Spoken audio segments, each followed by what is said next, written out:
চিকিৎসা মানুষের অন্যতম অধিকার, অথচ আর্থিক অসচ্ছলতার কারণে অনেকেই প্রয়োজনীয় চিকিৎসা সেবা থেকে বঞ্চিত হন।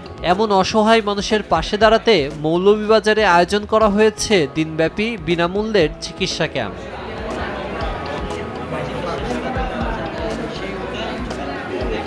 সদর উপজেলার হিলালপুর মানব কল্যাণ সংস্থার উদ্যোগে শাহ হেলাল উচ্চ বিদ্যালয় প্রাঙ্গণে অনুষ্ঠিত হয় এই চিকিৎসা ক্যাম্প। 25 জুন আয়োজিত ক্যাম্পে মৌলভীবাজারের বিএনএসপি চক্ষু হাসপাতালের অভিজ্ঞ চিকিৎসকরা চক্ষু ও ডায়াবেটিক্স রোগীদের চিকিৎসা সেবা প্রদান করেন। ক্যাম্পে প্রায় 300 রোগীকে বিনামূল্যে চিকিৎসা সেবা প্রদান করা হয়।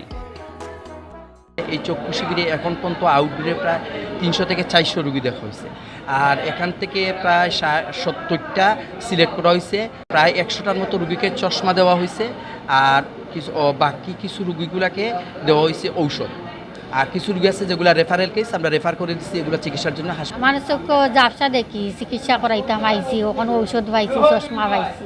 তারা সেবা দিছেন, একটা ঔষধ দিছেন, একটা চশমা দিছেন, আমি সেবাটা ভালো পাইছি। চিকিৎসা সেবার পাশাপাশি চোখের ছানি রোগের আক্রান্ত সুবিধাবঞ্চিত রোগীদের শনাক্ত করে তালিকাভুক্ত করা হয়। আয়োজকরা জানান, প্রান্তিক মানুষের কাছে স্বাস্থ্যসেবা পৌঁছে দিতে এই ধরনের জনকল্যাণমূলক কার্যক্রম ভবিষ্যতেও অব্যাহত থাকবে। হিলালপুর মানব কল্যাণ সংস্থার উদ্যোগে আয়োজিত চক্ষু শিবিরে ফ্রি চিকিৎসা সেবা দেওয়া হচ্ছে, পাশাপাশি ওষুধপত্র বিতরণ করা হচ্ছে, এবং যাদের চোখের জন্য অপারেশন লাগবে তাদের ফ্রিতে অপারেশন করা হবে। এটি হচ্ছে সম্পূর্ণ প্রবাসীদের আর্থিক উদ্যোগে হচ্ছে, এবং আমরা আশা করতেছি এর ধারাবাহিকতা আগেও অব্যাহত থাকবে। এখানে আসছি অসহায় দরিদ্র মানুষের মাঝে চক্ষু সেবা দেওয়ার জন্য।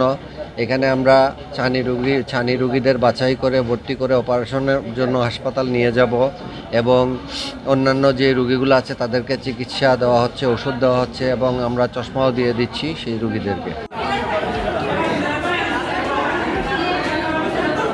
চিকিৎসা সেবার এই দিনব্যাপী আয়োজন স্বস্তি এনে দিয়েছে এলাকার শত শত মানুষের মাঝে। নিউজ ডেস্ক, দেশ টিভি।